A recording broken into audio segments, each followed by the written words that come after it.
donc li procès fast track bi ñu bëgg a def nii il faut qu'on le dise clairement le but cherché ou bien recherché dans ça c'est invalider tout simplement la candidature de Sonko c'est-à-dire loolu jarul wëri il faut le dire jarul wër-wërlu gis nga procès en diffamation tey soo demoon France j'ai dit au grand maximum j'ai dit procès en diffamation ça prend 50 mois bu suufee ba suufee 18 mois la bu suufee ba suufee j'ai dit 18 mois la bu demee ba ca kaw 50 mois la fii on va faire un procès en moins de 30 jours diffamation musul am fenn dans l'histoire de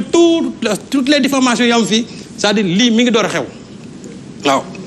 et je dis que gis nga justice il ne doit pas se préoccuper de la célérité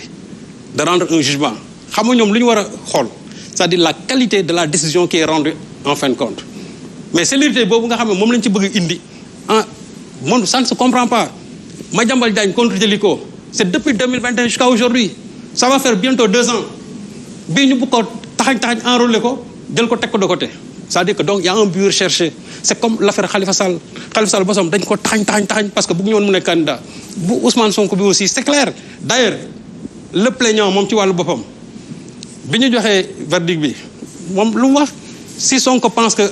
il est encore éligible il se trompe c'est-à-dire que donc loolu ku ko taxaw di ko wax te yow da nga war a dem procès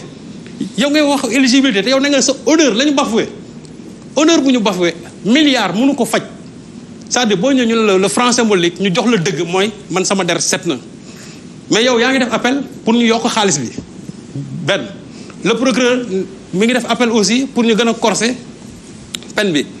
quel est le but recherché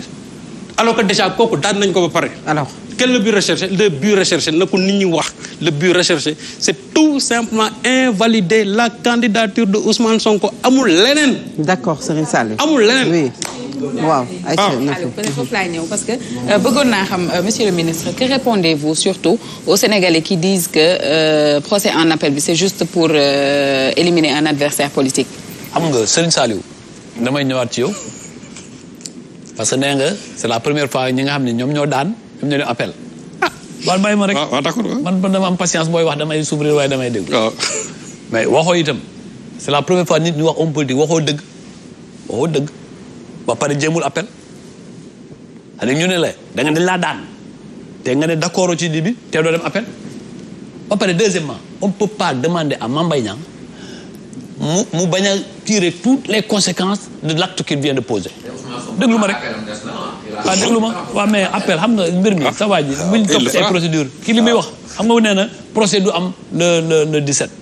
mais déglu ma rek xam nga li ngay wax nii jaayam sutub xel la non parce que boo da nga bëgg le 17 bu ñëwee fi ñu def renvoi nga ne waxoon naa leen ko dégg nga mbir mi gis nga justice moom xam nañ ni muy demee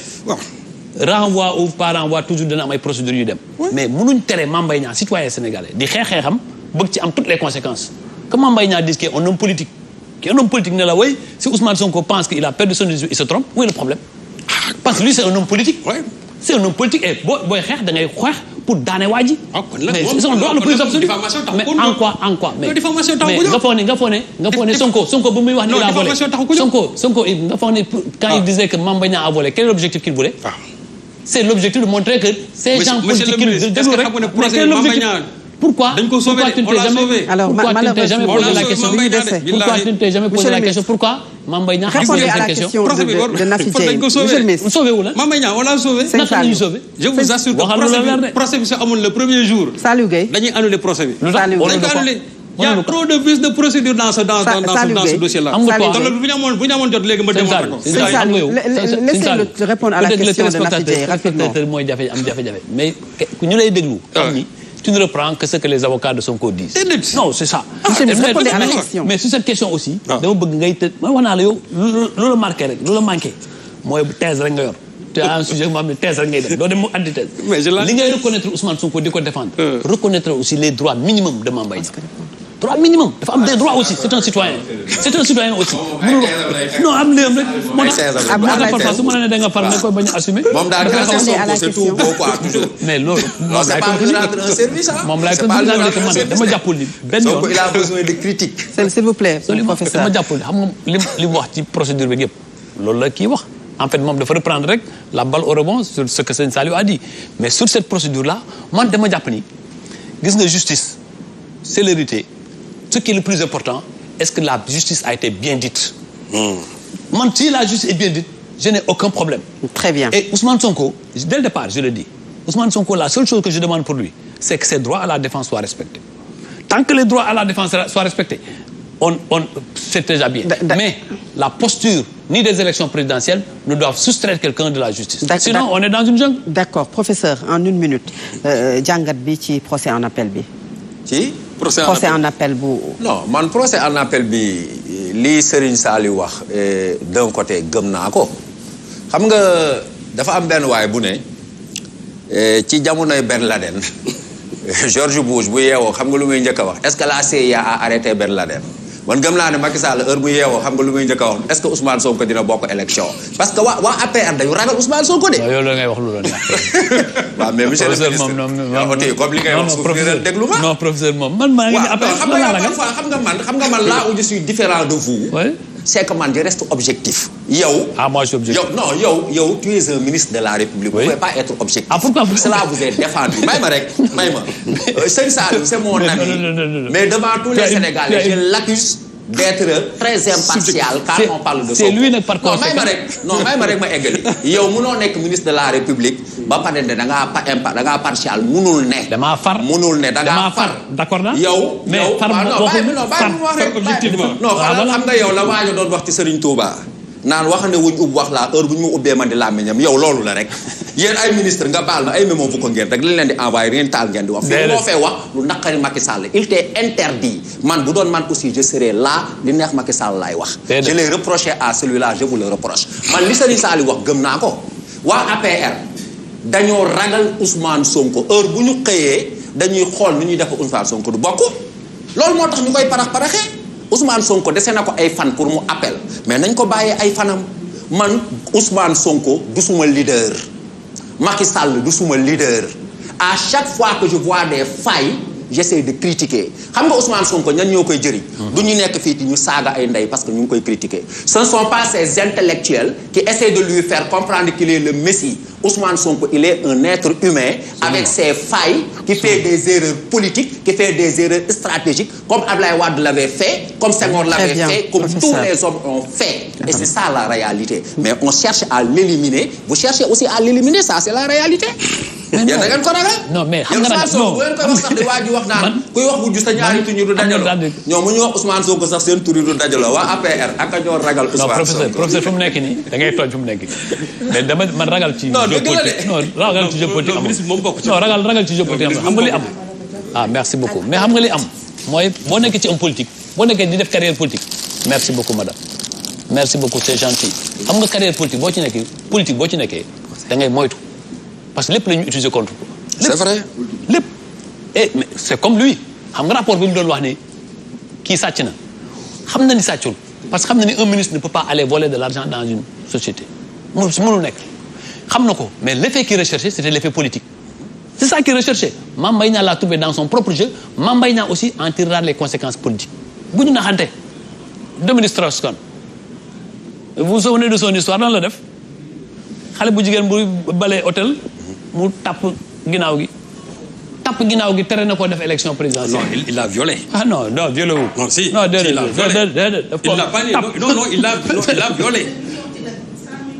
waaw bu ñu waxee violé mën nañ cee wax violé aussi mën nañ cee wax. monsieur le ministre. waaw xam nga sénégalais yi ñu ngi lay seetaan. waaw 100 000 logements sociaux yi. waaw yooyu fu ngeen ci toll. boobu ba léegi ana clé yi loolu mën nañ ci wax ci lu rafet. lu ci gën a gaaw mooy benn mooy ñu rafet lu président dafa ñëwoon ne ci 5 ans yi di ñëw bëgg na ñu def politique boo xam ne day may les sénégalais yi nga xam ne qui n'ont pas ñu amul alal ou bien amuñ kattan yooyu yëpp ñu dimbali leen ba ñu am accès au logement et ci juróomi at yi war na mën a créer 100 000 logements loolu mooy at bu nekk nañu jógee ci 5 000 parce que Sénégal mu ngi coon ci 5 000 unités d'habitation par an 5 000 unités d'habitation mooy logement ak parcelle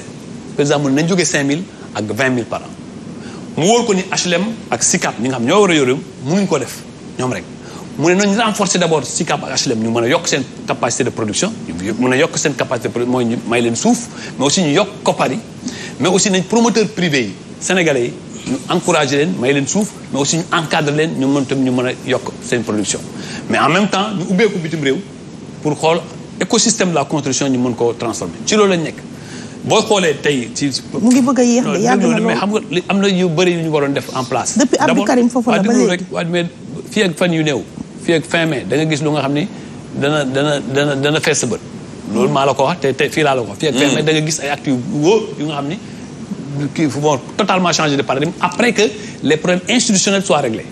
parce que après réew lañu nekk nag réew mi boo ci nekkee war a investir ni dafa am ay chantiers yu war a defar. benn bi fonds pour l'habitat social il fallait qu'on mette ko en place complètement fonds pour l'habitat social c'était pour mu jouer un peu le rôle de régulateur xam nga Sénégalais yëpp mënuñ accès à la banque te banque parfois dafa xaw a jafe lu gën a jafe ci mbir mi mooy garantie par exemple nañ créé FHS te FHS tey processus bi yëpp jeex na ba taxaw na mu ne à côté parce que le problème gën a am tey ci foncier mooy l'aménagement mooy nañ créé benn société boo xam ne dafay yore aménagement bi particulièrement mais aussi nit ñi tey bu ñu bëggee investir ci logement wàññi prix c'est bien nee nañu réguler loyer c'est bien mais moi je suis un adepte des lois du marché dama jàpp ni loo wàññi prix loyer te faciliter wuñ la production du loyer prix bi lu mu yàgg dana ñëwaat parce que l'offre et de la demande moo tax il nous faut jouer sur l'écosystème de la construction encourager la construction le président mu ne nañ def des exonérations l'exonération aussi on a pris tous les textes et aujourd'hui on a ouvert le guichet unique pour cela donc ce qui reste maintenant Sénégal on a signé 23 conventions avec des partenaires locaux ces partenaires locaux-là ont une difficulté parfois seen foncier yi dañu ñëw kii ne sama maam maati maam moo ko moomoon jafe-jafe pour la prise de possession foncière loolu moo tax président ñu waxtaan ak acteurs yu bëri ba président nangu nañ créer la nouvelle ville de Thiès la nouvelle ville de Thiès mooy fi Mbourkat nekkoon y avait des problèmes am ñoo xam ne président mu ne d'abord balaa ñu fay laal dara ñi nga xam ne dañoo tojoon seen i kër te ñu nekkoon ci ay difficultés nañ def tout ba ku ci nekk retrouver ce terrain ñu may ko aussi ñu encadrer ko ba am ab titre foncier mais espace boobu ñu lii ñu mën faa def des nouveaux logements et am na au moins ñaari partenaires kon logements sociaux yi du doon Dakar Thiès lay doon non c'est sur l'ensemble du pays et wax nañu le minimum dans les départements dans chaque département xam nga département boo demee département bu mel ni Gossas benn département bu mel ni Diourbel logements sociaux mu ngi fa gëj ci HLM vers les années 1962 63 64 et c'est la première fois président mu ne nañ dem partout et qu'on mette au moins dans chaque département 100 logements mais la population nag quoi qu'on puisse dire qu'on le veuille ou non c'est Mbour Thiès Dakar c'est-à-dire population foofu la gën a concentré foofu la demande de logement foofu la gën a accentué moo tax mu ne la nouvelle ville là et là nous avons trouvé des partenaires aussi et dès le mois prochain les choses vont prendre une forme boo nga xam ni qui va dépasser ci paradigme bi nekk am solo mais am na nag ñenn ci góorgóorlu yi dañoo jàpp ne dafa xaw a seer dañuy oui dëgg la xam nga loolu moom dëgg la c'est-à-dire que logement tey dafa jafe-jafe la ci réew mi kenn mënu koo contester et ensuite mbir mi il y a aussi que li ma wax sànq mooy les lois du marché quand le logement est rare il est forcément cher on doit saluer le volontarisme de l'État volontarisme bi am été nee nañu wàññi prix mais li ma jàpp su fekkee li ma président dénk doxaluma ko fii ak ñaari at su ma ko doxalul fii ak ñaari at dañ dellu ci situation de départ parce que bu amul à la kulli ali prix bi yokk moo tax li président di politique bu ñu encouragé te ñu signé ci ay convention ak ay Dubaï signé ci aussi ay anglais nga xam ni fii ak ay weer dañu gis lu nga xam ni mu commencé li Fatima wax mooy 10 millions logements sociaux la ñu wax loolu kay wax dëgg yàlla 10 millions daf ci cher ah non mais quand même li ñu waxee logement tamit sa waay kan moo mën a am kër te doo ci def dara kan moo mën a am kër c'est kër Ndakaaru dëgg-dëgg bu ñu ko tabaxee ba pare le minimum c'est 20-30 millions le minimum bu ñu àgg wàcce ko nag ba 12 millions avec le système de ñu wàññi taxes yi ñu wàññi def exonération nga xam ni au moins sur chaque maison l'État aura donné à chaque citoyen sénégalais plus de 8 millions. ñu ñëw nag ci casquette sportif bi 1,2 milliards yi leen FIFA di jox. 1,2 milliards fédération sénégalaise bi. ana mu club yi da leen yëguñu ko ah ëpp na ko loolu yaa ngi xamoo te club yaa ngi nii jotuñu dara. ëpp na loolu. kon yéen a ci waawale yéen fédération man président de club la déglu ma d'abord xaalis boobu damay jàpp ni boo demee boo qualifié coupe du monde montant bi je ne peux pas être très clair sur des chiffres très précis mais c'est au moins 7 à 8 milliards contrairement à 1-2 milliards dafay am 1 milliard bu ñu génnee pour la préparation 1 milliard boobu am na lu muy faj mais beneen bi par tranche lay ñëwee ba lépp mot avant ça il y a eu la Coupe d'Afrique aussi qui nous a rapporté je crois pas moins de 3 milliards 500 mais loolu yëpp club yi ñu ngi am subvention régulièrement c'est vrai man je suis président de club amateur je continue à croire que war nañu mën a yokk subvention yi pour les clubs amateurs même si les clubs professionnels pensent que ñoom tamit ñoo war a ëppale mais depuis régulièrement ça depuis quelques années. man 1,2 milliard annuel yi leen di FIFA di jox laa lay waxuma la prime de qualification yooyu de. non loolu xam nga loolu 1,2 Infantino moo ko wax di déglu mais attendez loolu tamit dafa am fu muy dem c'est-à-dire que quand la FIFA donne l'argent ne donne pas une subvention boo xam ne amul destination loolu amul FIFA da lay ne direction technique lii la war a am lii la war a am c'est très clair et la fédération fonctionne fédération ni muy fonctionner yëpp amul 1 franc de l'État buy am subvention pour le fonctionnement de la fédération ça aussi il faut qu'on le dise ba pare toutes les autres catégories état bi wax dëgg neex yàlla président Macky Sall def na lu bari ci football bi loolu c'est clair kenn mënu ko werante mais c'est surtout au niveau de l'équipe A mais toutes les autres équipes yi ñu am te ñu gagné ay coupe d'Afrique c'est la fédération qui les a prises en charge presque totalement loolu tamit loolu moo am équipe locale bi bu ñëwee ba mu gagné coupe d'Afrique tout le processus pour les éliminations ba ñu àgg fi ñu war a c'est la fédération nañ wax dëgg nag dëgg wax neex yàlla fédération bi def na liggéey bu rafet mais liggéey bu nekk dana am luñ ci mën a wax luñ ci mën a critiquer loolu à la kulli affaire Sadio Mané bi noo ko jàngatee monsieur le ministre